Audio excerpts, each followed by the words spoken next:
안녕하십니까. 성도님들, 전 얼굴 뵌 지 너무나 좀 오래된 것 같습니다. 너무 보고 싶고 그립습니다.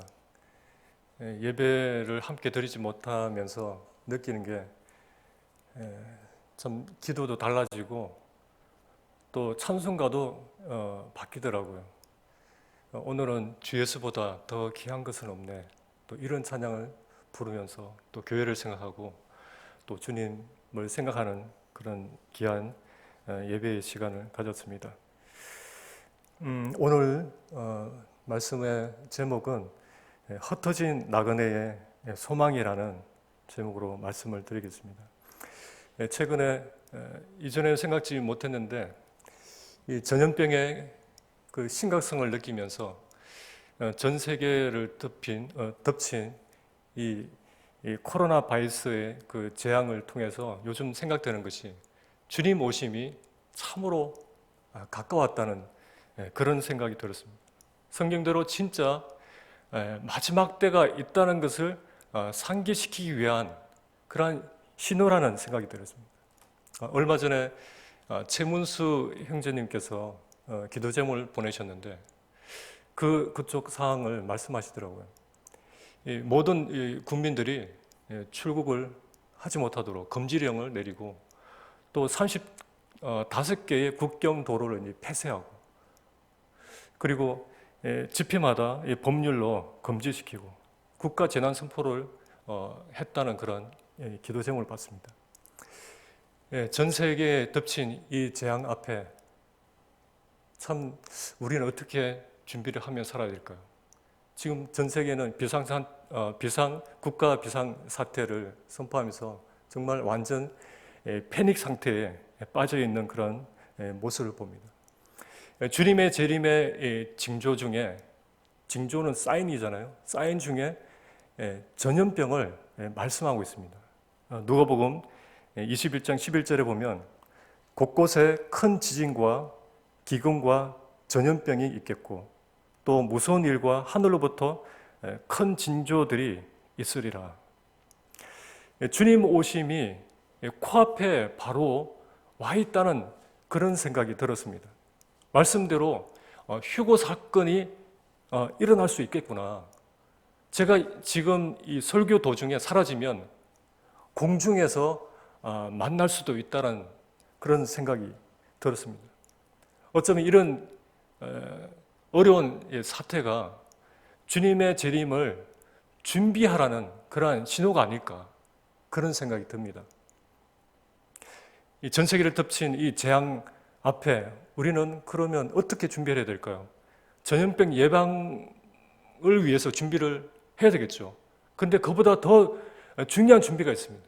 그것은 깨어있는 마음의 준비를 해야 한다는 것입니다. 주님께서 말씀에 대해서 말씀하시면서 한 가지 명령하신 것이 있었습니다. 그것은 깨어있으라, 준비하라. 이 명령입니다. 왜냐하면 주의 날이 갑자기 도둑같이 도래하기 때문입니다. 갑자기 오시기 때문에 오늘 오실지 아니면 내일 오실지 지금 바로 오실지 모르기 때문에 깨어있으라, 준비하라. C.S. 루이스는 고통은 기먹은 세상을 불러 깨우는 하나님의 메가폰이라고 했는데 이 코로나는 잠자고 있는 우리를 깨우는 하나님의 메가폰이라는 그런 생각이 들었습니다. 그래서 준비해라, 깨어있으라. 어쩌면 세상 사람들은 두려워할 수 있는데 준비하라는 이 메시지는 우리에게 있어서 기쁜 소식이라고 여겨집니다. 왜냐하면 주님 만날 날이 더 가까웠다는 그런 말씀이라는 생각이 듭니다. 성경 예언의 여러 정황들을 살펴보면 휴거는 언제 일어나죠? 환란기 직전에 일어납니다. 그 직전에 어떤 일이 일어납니까? 마지막 나팔 소리가 크게 울리면 우리는 그때 순식간에 호련히 변화되어서 예수님의 영광의 몸의 형체의 그런 모습으로 완전히 변화를 입을 것입니다. 이것이 바로 우리에게 하나님께서 주신 소망입니다.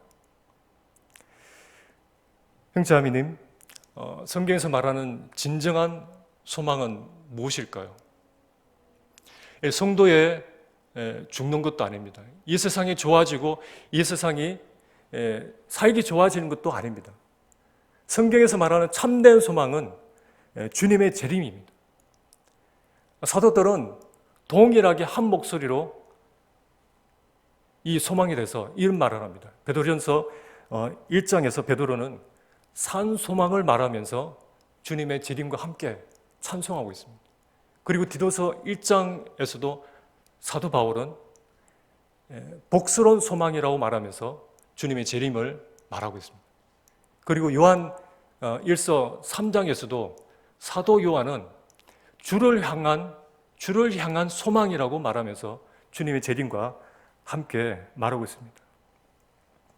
베드로전서 1장 1절을 보면은 본도, 갈라디아, 갑바도기아, 아시아, 비두니아에 있는 이 교회에 베드로가 편지를 썼습니다. 여기 이 지역은 터키, 지금의 터키입니다. 끝에 보면은 흩어진 나그네라고 되어 있는데 핍박으로 인해서 이 흩어진 이 유대인 그리스도인들, 이방인 그리스도인들을 말합니다. 이 베드로 전서는 이제 보게 될 텐데 이 베드로 전서는 특별히 성도들이 겪고 있는 이 고난의 문제를 다루고 있는 말씀입니다. 이 말씀은 이 편지는 주후 64년도에 로마를 다스리던 황제 네로가 아주 무서운 박해가 있을 때입니다. 그때 이 네로 황제는 자기 정원에서 파티를 위해서 불을 밝히기 위해서 밤에 그리스도인들을 산채로 불을 태우는 그런 일을 했습니다. 그리고 주후 64년 7월에 로마를 불태우고 이 황제가 그리고 10월 달에는 본격적으로 성도들을 핍박을 시작하는데 이 불시험이 로마에서부터 시작해서 로마의 각 지방까지 이 심한 박해가 있을 것을 이 베드로는 알고 그곳 성도들에게 이 위로하며 용기를 주고자 이 편지를 쓴 것입니다. 시험을 대비하도록 큰 시련을 이겨내도록 베드로는 여기서 세 가지 이 소망을 말하는데 첫 번째 소망이 베드로전서 1장 3절 4절입니다. 여기서 산 소망을 말합니다. 우리 주 예수 그리스도의 아버지 하나님을 찬송하리로다. 그의 많으신 긍휼대로 예수 그리스도를 죽은 자 가운데서 부활하게 하심으로 말미암아 우리를 거듭나게 하사 산 소망이 있게 하시며 썩지 않고 더럽지 않고 쎄하지 아니하는 유업을 있게 하시나니 곧 너희를 위하여 하늘에 간직하신 것이라. 여기 3절에서 베드로는 두 가지 소망을 생각했습니다. 하나는 이 산 소망이고 하나는 죽은 소망입니다. 구원받지 못한 사람에게는 소망이 없습니다. 그러나 우리는 무엇을 가지고 있죠? 산 소망을 가지고 있습니다. 산 소망과 죽은 소망. 하나님께 두는 소망이 바로 산 소망이고, 그러면 또 하나 죽은 소망은 무엇일까요? 사람에게 두는, 이 세상에 두는, 재물에 두는 소망이 바로 죽은 소망입니다. 우리는 현재 어떤 소망을 가지고 살고 있습니까? 산 소망이란 무엇일까요? 영어로 living hope라고 합니다. 살아있는 소망. 세 번역본 사전에는 이렇게 말하고 있습니다. 썩지 않고 더러워지지 않고 낡아 없어지지 않는 유산을 상속을 물려받게 하셨습니다. 이 유산은 여러분을 위하여 하늘에 간직되어 있습니다. 자, 이 이 놀라운 유산, 이 상속을 누가 약속한 거죠? 약속하신 분이 누구죠? 우리의 창조자요, 절대 주권자요, 구원자요, 영원히 살아계시며 죄와 사망을 이기며 부활하신 우리 주 예수 그리스도입니다. 이 약속은 바로 현실이 될 것입니다. 썩지 않고 쎄하지 않는 소망, 산 소망은 무엇일까요? 요즘 날씨가 너무 좋죠. 날씨가 너무 좋습니다. 너무 따뜻해지고 색깔도 아름답게 바뀌고 있습니다. 제가 꽃 이름은 잘 모르는데 흰 꽃들, 그 노란 꽃들, 또 핑크꽃, 또 땅에는 이 초록의 새싹들이 올라오고 또 나무가지에는 또 새순이 돋아나고 있습니다. 계속 자라가면서 정말 아름다운 변화를 우리에게 주고 있습니다. 이게 체인지하고 있습니다. 주님께서 우리에게 약속한 소망이 그렇습니다. 시듭니까? 결코 시들지 않습니다. 죽나요? 죽기는커녕 이 소망은 죽음을 비웃습니다. 우리의 산 소망은 더욱더 아름답게 피어오를 뿐이고 아름답게 화려하게 입혀질 것입니다. 우리의 소망은 갈수록 신선합니다. 계속 희망을 줍니다. 이 소망은 멈추는 법을 몰라요. 자, 우리 그 봄수양이라는 큰 행사가 이 코로나 사태에 의해서 취소되고 중단되었습니다. 그러나 하나님께서 약속한 소망은 취소되나요? 중단하거나 보류되는 일이 없습니다. 진행형입니다. 진행 중입니다. 아무도 못 막습니다. 곧 영광스러운 전 우주적인 큰 행사가 치러질 것입니다. 곧 휴거될 것이고 또 하늘에서 혼인잔치가 치러질 것입니다.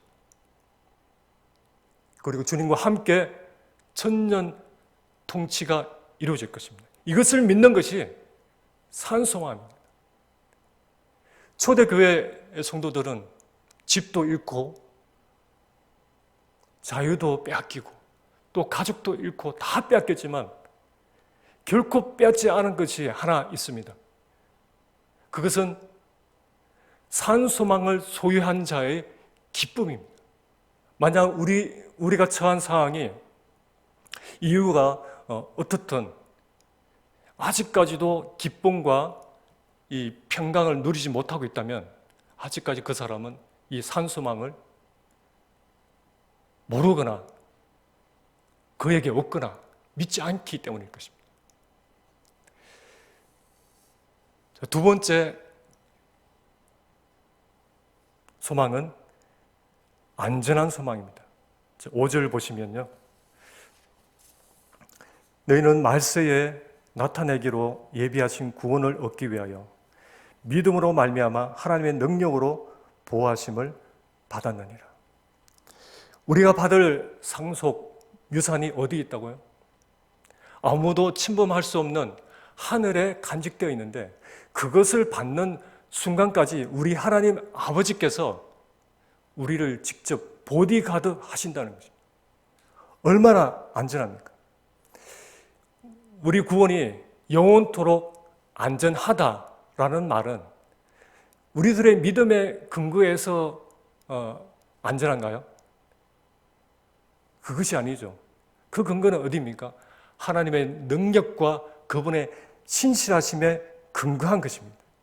하나님께서 약속한 구원이라서 주님을 뵐 때까지,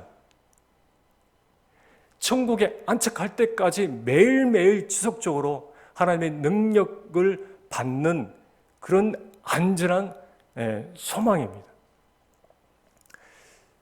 나이 37세에 캐비넷 그 제조공인 철공석에서 일하는 한 남자가 있었습니다. 그 남자는 항상 비관적이고 또 원망하고 불평하고 매사에 부정적인 사람입니다. 다른 사람들은 이 부모를 잘 만나가지고 떵떵거리면서 잘만 살았는데 나는 뭐야? 나는 맨날 이 망치질이나 하고 나에게는 무슨 소망이 있단 말이야. 그렇게 이제 늘 불평하면서 불만을 가지고 살았어요. 그런데 하루는 이제 우울한 마음으로 길을 걷다가 마음이 끌려서 교회를 찾아갔는데 그날 밤에 복음을 듣고 거듭난 것입니다. 그때 영안이 열리면서 전에는 세상만 이렇게 바라보면서 살았는데 그의 소망이 바뀐 것입니다. 하늘 소망을 이렇게 갖게 되니까 세상을 보는 관점이 달라졌어요. 그의 노래가 바뀌었습니다. 망치를 두들기면서 내 망치는 이제 노래하네. 내 망치는 이제 춤을 추네. 내 마음속에 주님이 있기 때문에. 환경은 바뀐 것이 하나도 없는데 똑같은 상황인데 똑같은 환경인데 자기 마음속에 소망이 넘치니까 행복한 철공이 된 것입니다. 그가 얼마 후에 그 회사에서 사장이 됩니다. 그리고 큰 사업가가 됩니다.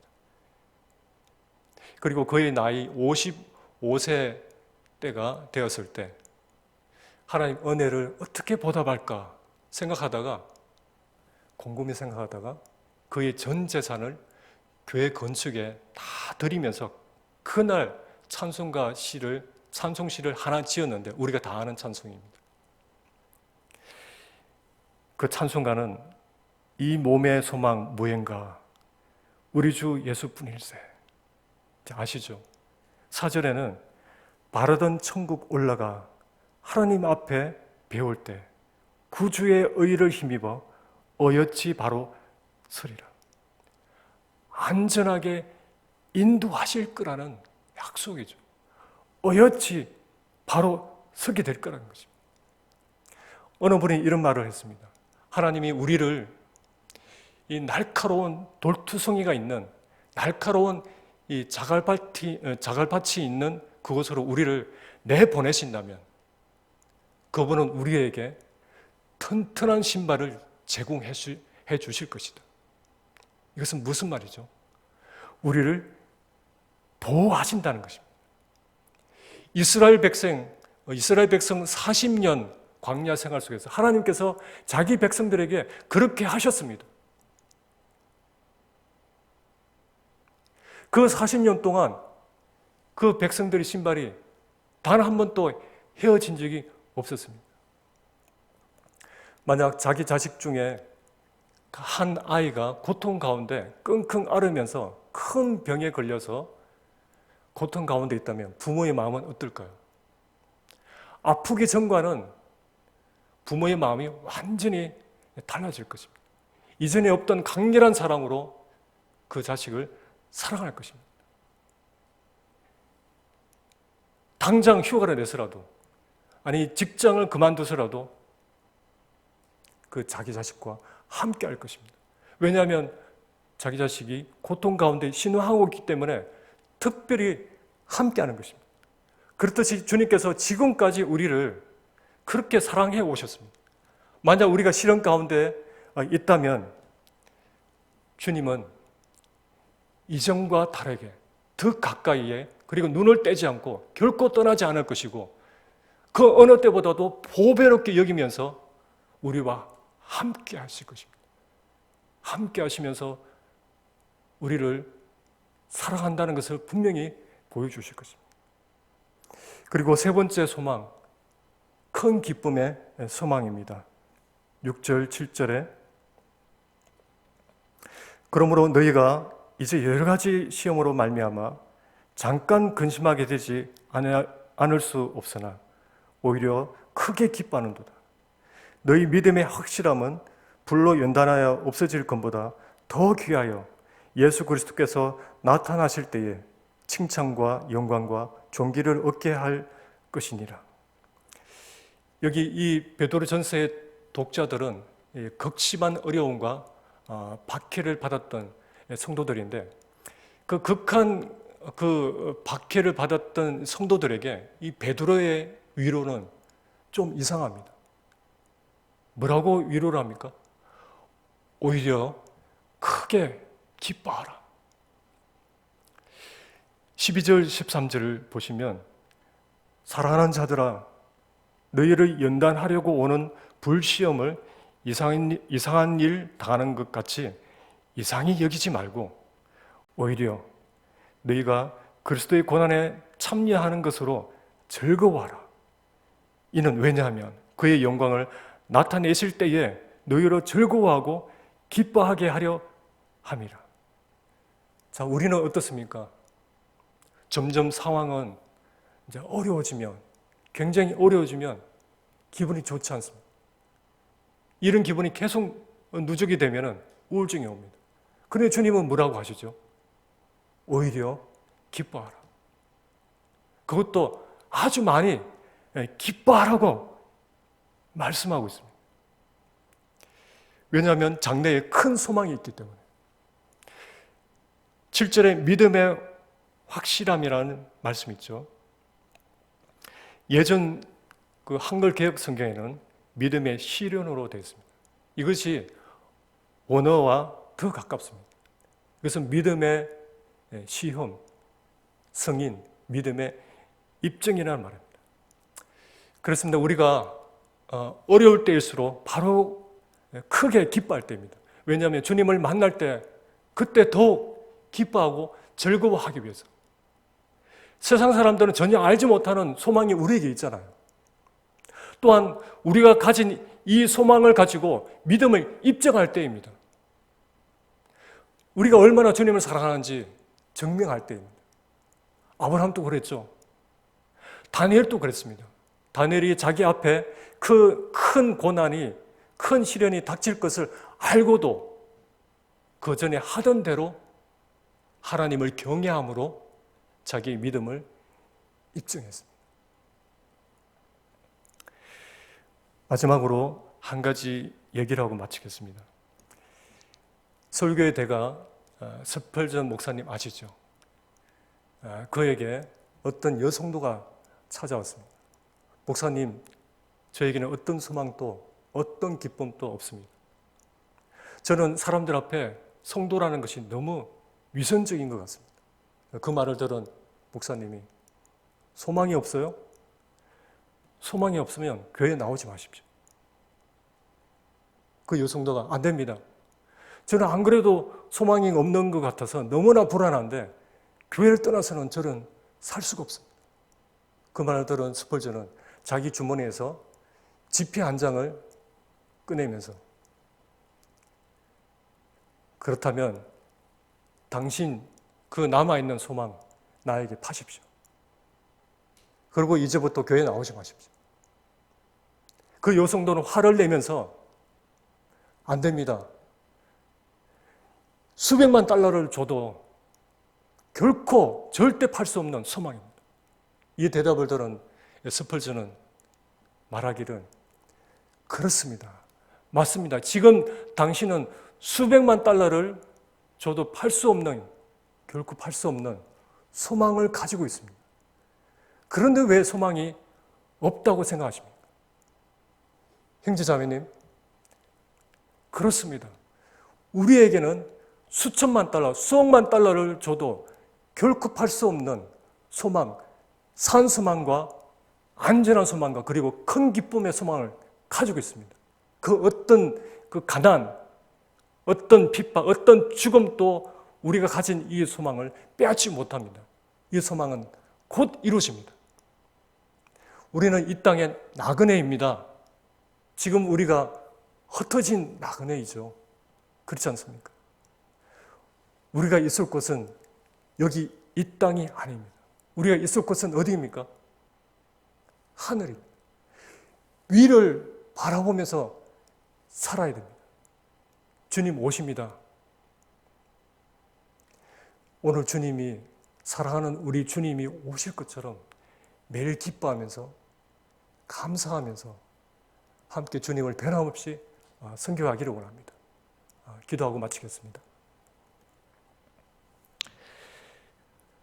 주님, 우리에게 놀라운 소망을 주셔서 감사합니다. 주님의 소망이 없으면 우리는 한순간도 살 수 없는데, 우리가 이렇게 놀라운 소망을 가질 수 있는 특권을 받은 그러한 자녀라는 사실에 너무나 감사를 드립니다. 주님이 약속한 이 소망을 저희가 붙잡고 어떤 시련도 이길 수 있는 소망이라는 사실을 경험하기를 원합니다. 주님 오심을 정말 기쁨으로 고대하면서 앞으로 날마다 승리하는 저희가 되도록 도우시기를 원하며 예수님 이름으로 기도드립니다.